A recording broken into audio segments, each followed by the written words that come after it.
welcome back to Fantasy Turf War, the show where 64 teams go head-to-head to see who's the ultimate champion. I am, of course, your Commissioner Corey, and happy Monday to you. Hopefully the weekend treated you well. Lots of rain out here in Raleigh, but we needed it, so it's all good. It's starting to get real now. I think we are about to lock in on all 64 teams by the end of this week, God willing, and then the real shenanigans can start, and that's the fun part. So, we got another interview for you today. This one is one of my favorites, I think, so far, too. I think they're all starting to become my favorites, so I got to be a little careful about that. But today we've got the Gridiron Goddess, Susan, and we talk about her content, her merchandise line, and all that she's doing over there. And, she's predominantly on Instagram. And, I'm going to call that one now is that I know I talked about Jeffrey Demirs probably being the number one candidate, number one competitor going into the season. I would not take your eyes off of Susan. If you follow her content, she knows her stuff, and that is something to pay attention to. So, here's Susan, and have a good week, everybody. Good afternoon, Susan. How are you doing today? Hi, I'm great. Good. Welcome to Fantasy Turf War. Welcome to the league. Thank you. I'm super excited to be here. That's great. I love that you're in the league. I love that we have an Instagram profile, so to speak, that is running content on fantasy football in particular. I thoroughly enjoy watching the content myself. So I would like to take some time today and get to learn, where did it all start and what was the motivation behind it, and then what does Gridiron Goddess mean, and then kind of just tell us your story. Yeah, so the Instagram came about kind of just as a space for new fantasy football players, and particularly new female fantasy football players. Obviously, fantasy football is very male-dominated. I think it's like 38% in 2022 or something of fantasy football players were women.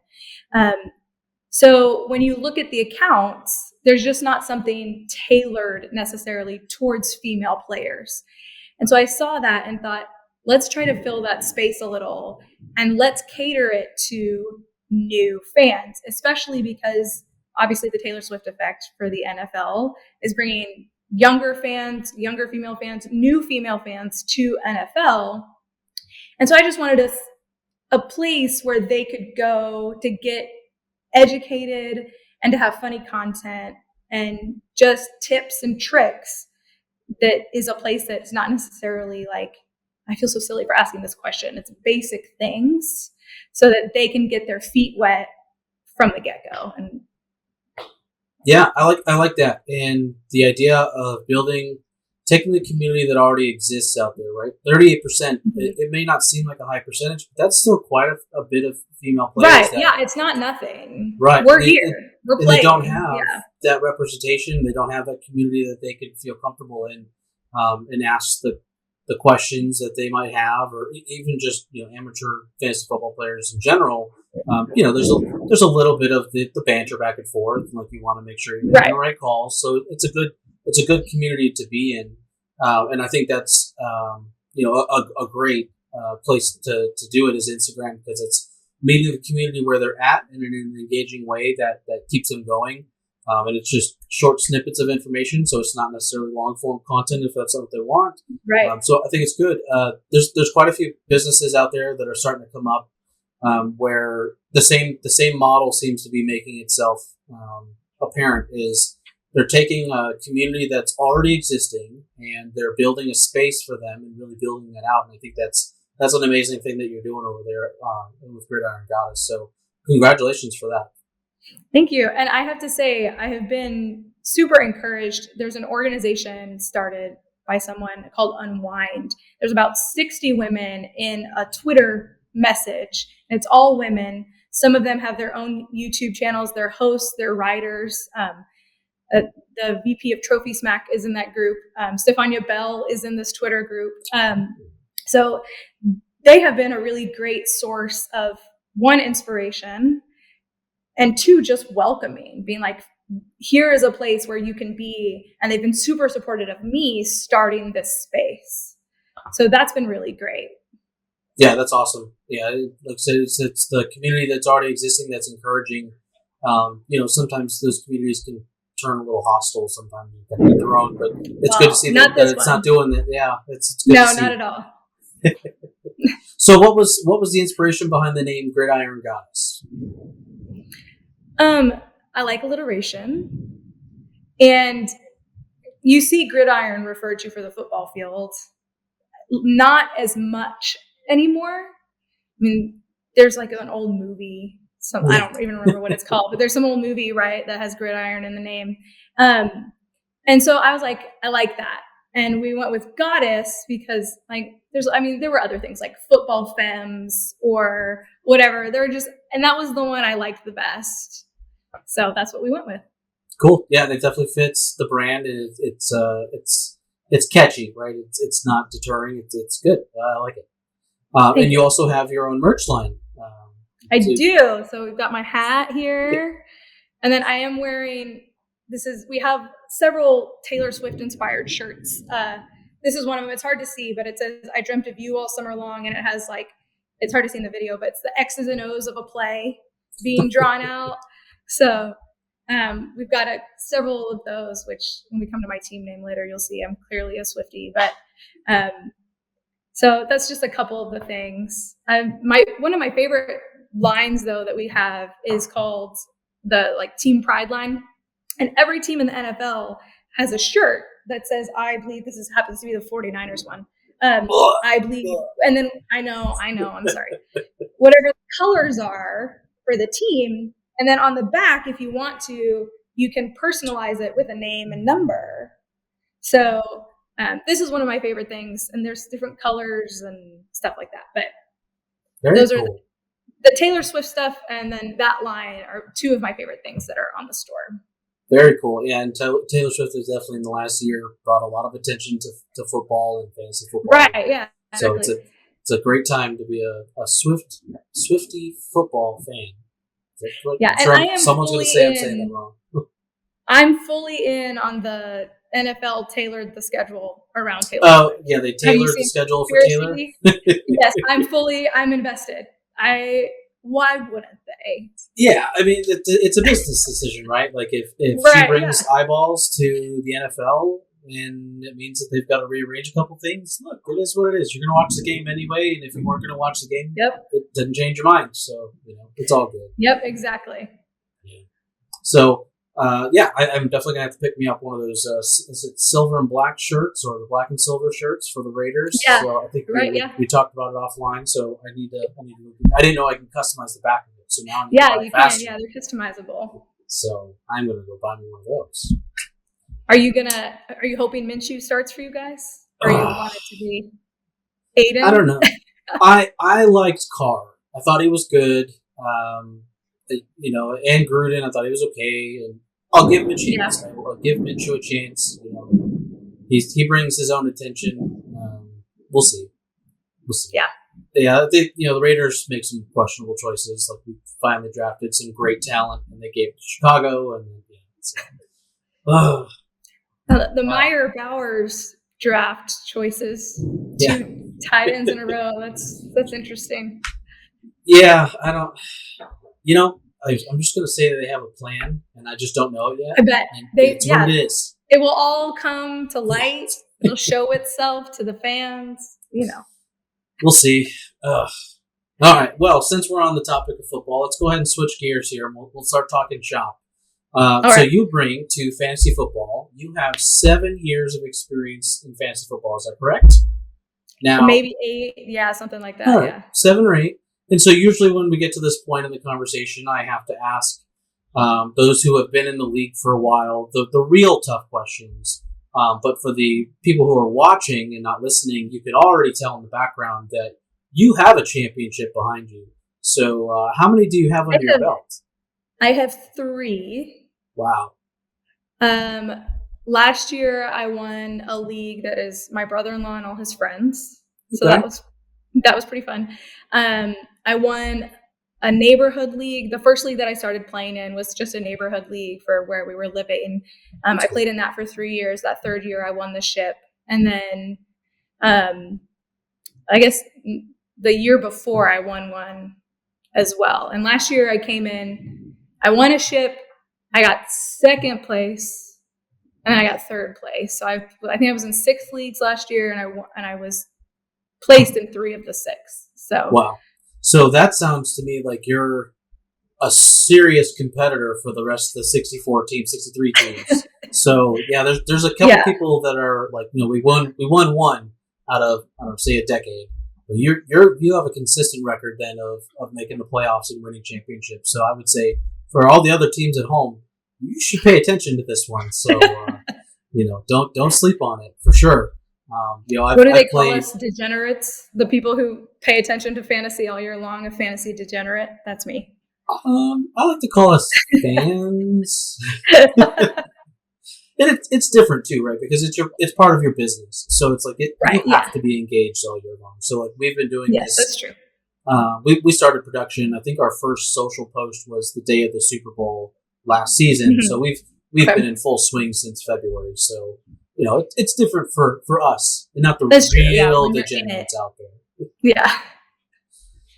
Okay, so 7 years. So I've been playing. I think I counted like 16, and I have 6 championships, and I have a consistent record of getting into the playoffs and immediately losing, but at least make the playoffs. So yeah, there you go. Yeah, that's the skill part, right? Yeah. What is it? 70% skill, 30% luck, and then it switches. Yep, that is true. Okay, so you actually.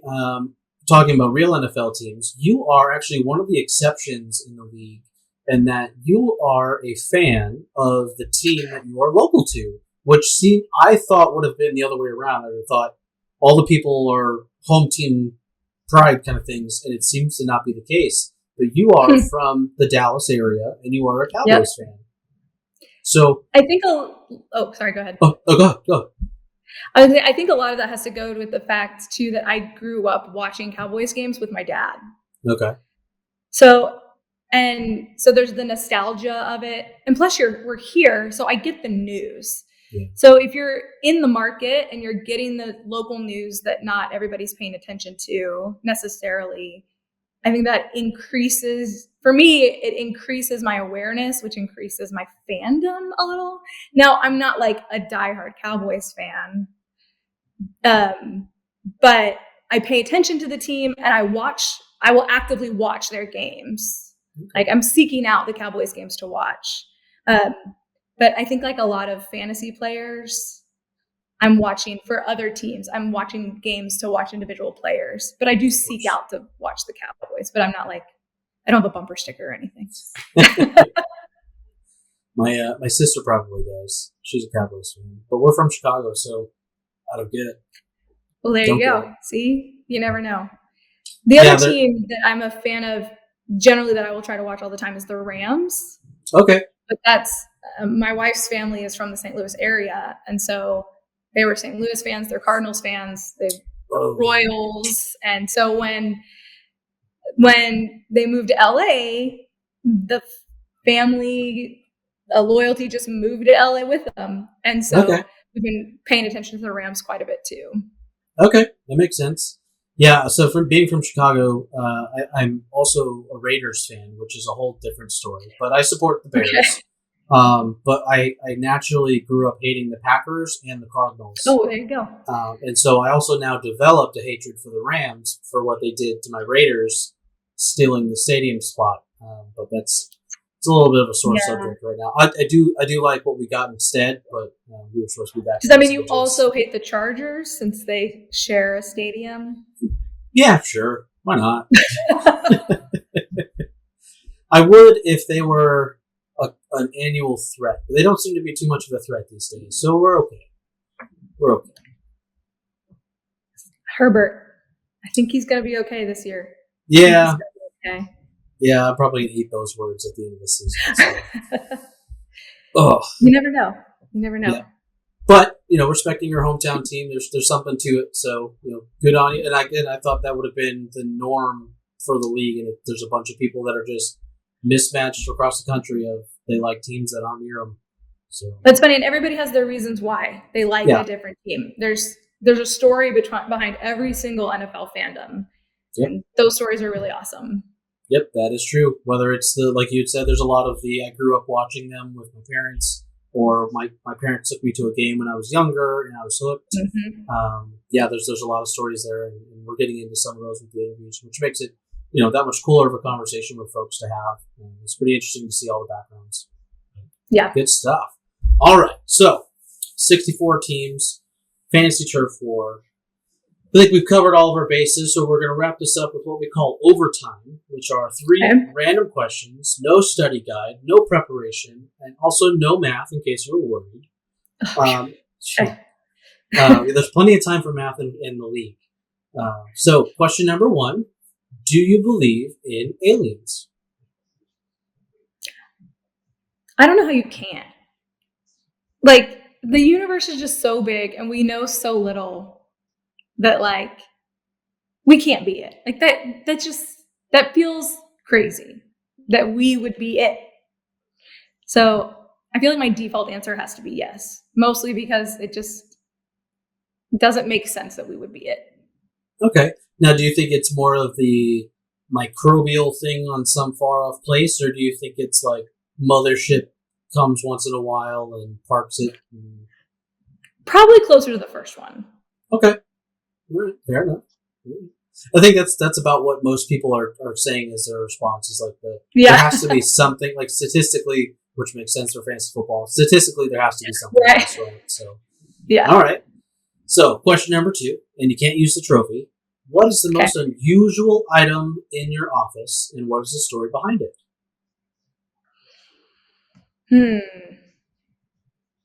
So I don't really have an office. Okay, you can define it however you want. Most unusual item in your house.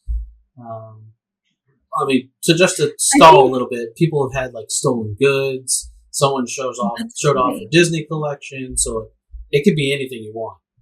Okay, I'm going to say my favorite thing in my house is a player piano from the 50s that belonged to my wife's grandfather, and he sent it to us. Like I was a music teacher before I was a stay-at-home mom and running Gridiron Goddess.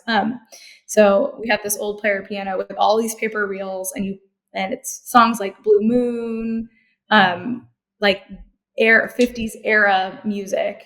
Wow. And that's one of my favorite things. You turn it on, you pull the thing out, unroll it, put the paper in, slide the doors, and it plays it, and the keys move. And I think that's really the favorite thing in the house. I know what that is, but I don't think I've ever seen one. So that's pretty cool that you have one. Awesome stuff. That's a good answer. All right, and then we'll wrap it with this one. Imagine you have the entire world's attention for 30 seconds, and they have to hear your message. What is your message to the entire world? Oh my gosh.